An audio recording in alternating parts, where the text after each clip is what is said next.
Cinema ఇండస్ట్రీలో తనకంటూ ఒక ప్రత్యేకమైన గుర్తింపు సంపాదించుకున్న నటుడు రజనీకాంత్.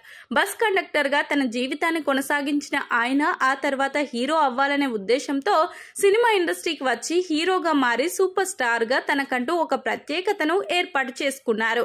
ఇక 70 సంవత్సరాల వయసులో కూడా ఇప్పటికీ తను ఎక్కడా ఎవరికి తగ్గకుండా సినిమాలు చేస్తూ తన స్టామినా ఏంటో చూపిస్తూ వస్తున్నారు. ఇక ఇప్పటికే ఆయన చేసిన సినిమాలన్నీ కూడా మంచి విజయాలను సాధిస్తూ రావడం విశేషం.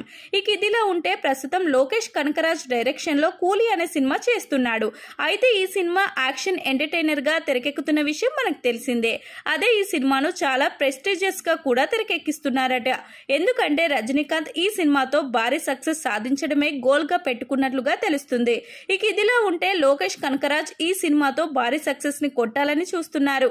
ఎందుకంటే విక్రమ్ సినిమా తర్వాత ఆయన విజయ్ తో చేసిన లియో సినిమా ఫ్లాప్ అయింది కాబట్టి ఈ సినిమాతో మరోసారి భారీ సక్సెస్ ని కొట్టి తన స్టామినా ఏంటో ప్రూవ్ చేసుకోవాలనే ప్రయత్నం చేస్తున్నట్లుగా తెలుస్తుంది. ఇక ఈ సినిమా క్లైమాక్స్ షూట్ కోసం దాదాపు 10 కోట్ల రూపాయలు ఖర్చు పెట్టి ఈ ఫైట్ ను తీయాలని చూస్తున్నారట. అయితే ఈ ఫైట్ చాలా ప్రెస్టీజియస్ గా తెరకెక్కించాలని కూడా చూస్తున్నారట.